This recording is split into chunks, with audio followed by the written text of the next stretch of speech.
This is an All Ears English Podcast, episode 304, How to Know If You Have Chemistry with Someone.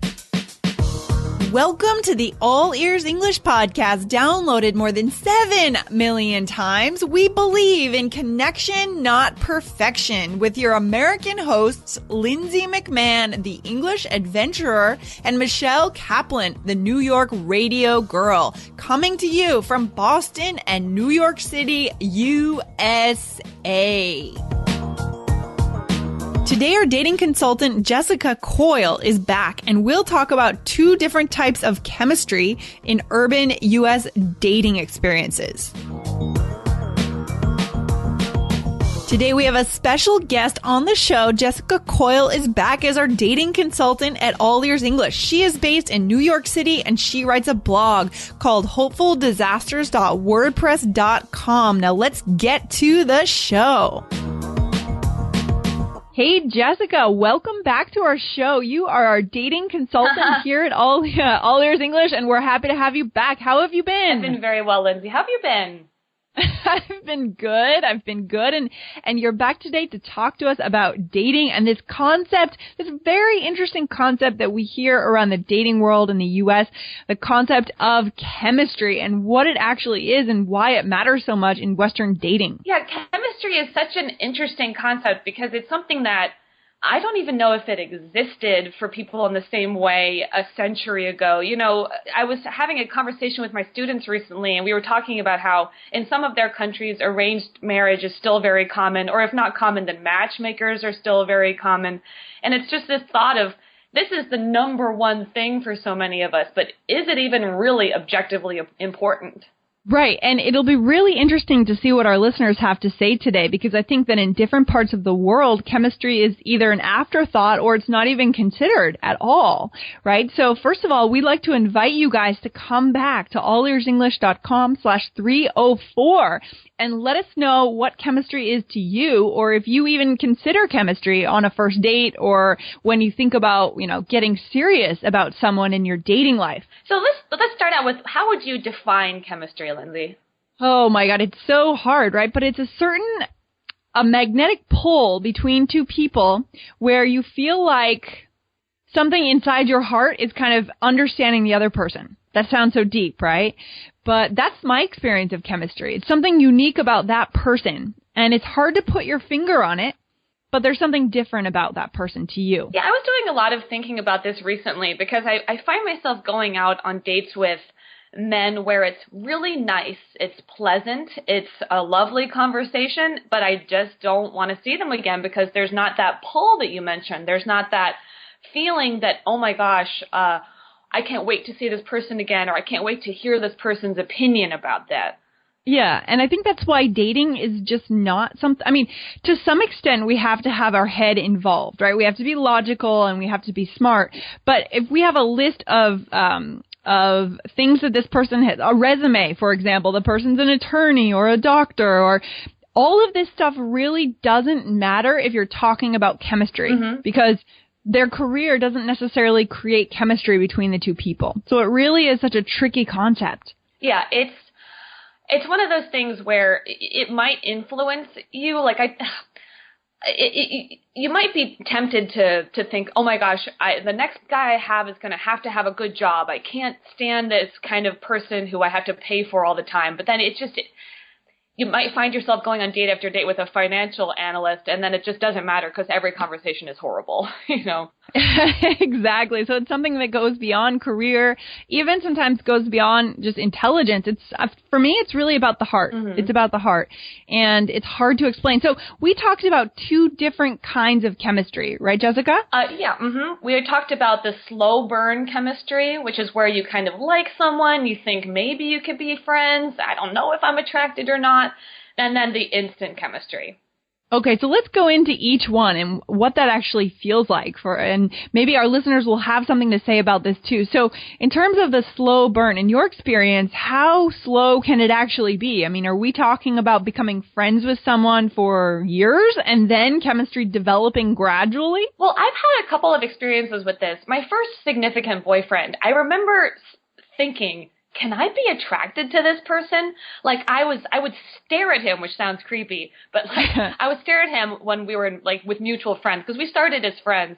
And I would like think, oh my gosh, his teeth are weird. He has an odd profile. His hands are spidery, all these like physical things that weren't attractive to me.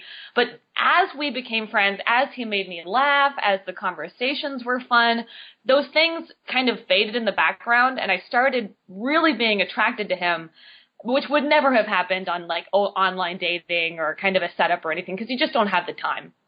Right. And I would say also sometimes those things like the spidery hands or the strange profile can become quirks that actually become attractive in your mind. I don't know if that happened to you for him, but for me in my dating life, I might pick out something in someone's face that seems strange, or the way they walk, it seems kind of funny. But then as I start to kind of develop a sense of chemistry and start to fall in love with them, I find those things just to be endearing quirks. Oh yeah, definitely. Like this particular person also had a beard that could be described as Amish or Abraham Lincoln like. Yeah, and I never really came to love it. I always found it a bit obnoxiously bushy, but I did come to find it quite cute on him. And I would never have said I was a beard person, but it really, yeah, you're right. It does become attractive.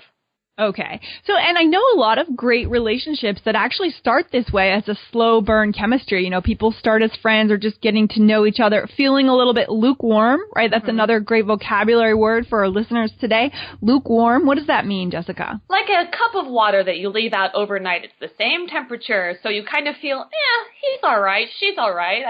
I don't know, but then you like spending time with them, and that's that pull. That's the magnetic pull of it doesn't matter what they look like. You find yourself wanting to spend time with that person, regardless of attraction.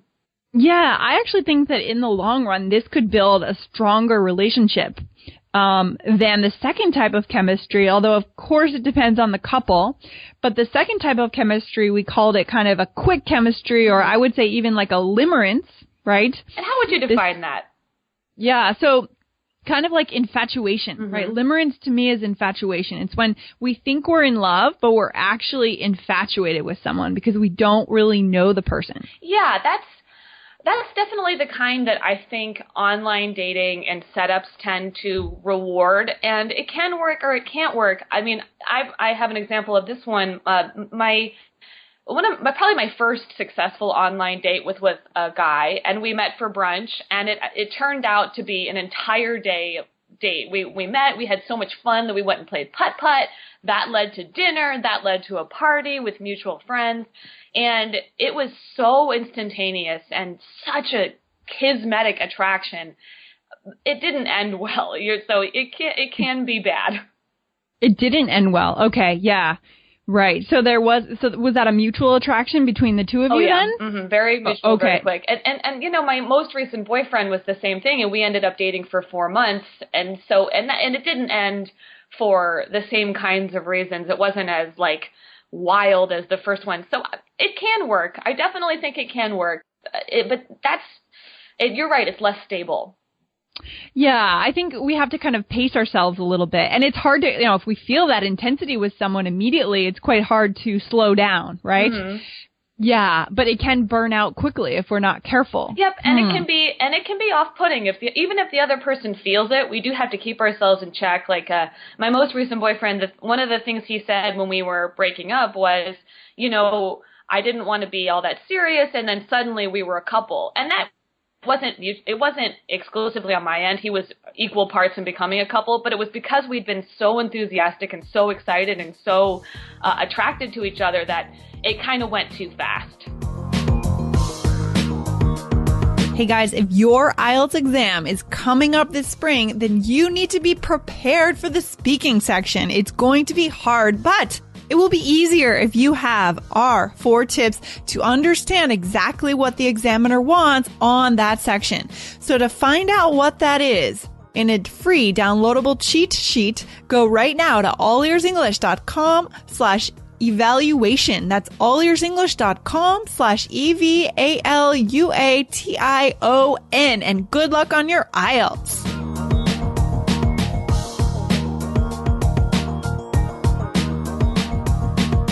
Yeah, yeah. And this is where the dating advice, the famous dating advice comes into play, where a lot of people say you should try to be careful about when you sleep with someone for the first time, right? Yep. And everyone kind of falls on different sides of that perspective, but sometimes it can be a good idea to kind of wait until you really get to know the person to make sure it's something that's kind of got some staying power, I suppose. Yep. And that can be dangerous too, because as soon as you start sleeping with someone, it gets pretty serious pretty fast. If you're me anyway, I'm not going to be sleeping with a guy if it's not serious. Right. Well, we know that chemicals get released in our brain, right? We know that there are certain things that are out of our control that really, when we are sleeping with someone, can bring us very close to them, feel emotionally attached, especially for women, more so than men, I think, although some men would probably not like that statement. I don't know. I know that there's dopamine released, and I think more for women it's oxytocin. Yep. And I think it is more for women. So there is a more immediate physical connection with someone once you've had sex. Yeah, so we really do have to be careful. Absolutely. So I'm curious about our listeners. Like, I want to know what our listeners think about, for example, on a first date. Like, what are the criteria that our listeners consider when they think about going on a second or a third date? I mean, have you talked to any of your students, Jessica, about this? Like, what goes through their mind and what are some of the deal breakers? Well, it's so different with different cultures. It's really tough to say. You know, when we were speaking earlier, I was talking about a good friend of mine in Korea who actually broke off an engagement, but once her fiance met the parents, because the parents didn't approve. He didn't have a good enough job. He hadn't gone to a good enough university. And what surprised me was that she wasn't bitter about that. She wasn't angry at her parents. She just said, oh, you know, they didn't like him, so I didn't want to marry him. Because I think for her part of her culture, parents are a deal breaker. Like for me, it might be a deal breaker if you are misogynistic or if you have no interest in travel or culture. That would be a deal breaker. But for her, parents were a deal breaker. And that was her personal deal breaker, not just society's deal breaker. So it didn't bother her. Yeah, parents and education. I mean, yeah, I know in many parts of the world, for example, I have a friend who's from India, and I know that the family is the family of the woman that he's going to be marrying in May. That's a huge deal for his family, right? So it sounds like from what I've learned from him, it's really about the families getting married as much as it is about the couple. So it really has to be, you know, the family has to be approved on both sides, and that's a huge deal. I wonder what some of the other things are. So job, career, the family, right? Yes. I mean, everybody should have not too long, but a list of your deal breakers and know what they are so that you can cut things off fast. You know, I recently, was about to meet up with a guy on OkCupid, and I saw on his profile that he was only interested in women aged 23 to 30. And that, for me, is a deal breaker because he was 33. And I called him out on this, and I said, why are you trying to date women who are younger than you? And he responded very lewdly with a very sexual comment. And I was like, oh, well, my red flag exists for a reason. That's interesting. That's interesting. I mean, one of mine is very simple, although it's not the only red flag, but, you know, or one of my priorities is the person, it's probably number one. The person has to be kind. It's very basic, but actually, unfortunately, for a lot of the people that I encounter, it's not the case. It's not a huge value of theirs, right? It needs to be a central value to this person that they're just kind. Like they walk through the world in a kind way. Well, and that's one of those things where if you notice it early, you can save yourself some grief. You know, I famously don't always pay attention to red flags, and you can, as soon as a relationship ends, you can look back and the field looks like a bloody massacre for all the red flags that are out there. Oh, this is so funny. So let's just kind of go back to some of the vocabulary words that we kind of threw out today in our conversation, Jessica. So we talked about limerence, right? This concept. I don't know if you talk about this on your blog. You must, right? Oh, about attraction? Oh, yes, I sure do. And like the instant, because it's, for me, it's so rare. It happens so rarely. So I do talk about that. I'm actually in my upcoming blog post, which I'm sure will be posted by the time this goes out. I'll talk about chemistry and feeling that instant feeling. Good. The limerence. Yeah. And at the end, you should be sure to let us know how to find that particular blog post. We're looking forward to hearing that at the end. Okay. Yeah, actually. And then we talked about lukewarm feelings, right? When our feelings are kind of not hot and not cold, but somewhere in between. And we also mentioned slow burn, which is kind of the similar feeling. Absolutely. The slow burn chemistry, something that gradually increases, but it's not that intense.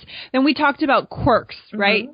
The quirks that, for example, the spider hand, that could be considered a quirk, or the way someone, I don't know, smiles with a curve in their lip or something. Abnormalities that's a quirk. end up. Personality quirks and physical quirks exist. For sure. Absolutely. And if we're in love with someone or if we're feeling chemistry, we can really start to fall in love with those little things about them when everyone else thinks that those things are just kind of a turnoff or kind of silly or funny looking. Yeah. Right? And then we had also mentioned deal breakers and red flags. Oh, yeah. Big, super common language in urban U.S. dating culture, right? Red flags, I think that's pretty self-explanatory. The things that are big turnoffs and things that tell us to stop and not move forward with someone. And deal breaker would be the same thing, right? Yeah, I think a deal breaker would be a little bit more like, you can't, maybe a red flag, you can still go forward, but you're nervous. But a deal breaker, you're not even going to go for it at all. That's it. That's it. It breaks the deal. So it stops movement forward with someone. Yeah, I like it. Well, this has been great. I feel like we've thrown out a lot of awesome vocabulary words, and we've talked about, 2 different kinds of chemistry. And most importantly, we've kind of given our listeners a sense of what we look for, at least here in urban U.S. dating culture in the Northeast, in terms of, this concept of chemistry. It's so hard to kind of define it, but we know it when we feel it, right? Yeah, absolutely. And I hope that your listeners find it as well, and that they reach out and say hi. I know that some of your listeners have come to see my blog, and I'd love to hear from you guys as well. If you're reading, please do. Yeah. Can you let us know one more time how to find you online? Yep. If you just do a Google search for Hopeful Disasters, you'll find me. Or on Facebook. I'm on Facebook as well as Hopeful Disasters. Or you can go to hopefuldisasters.wordpress.com.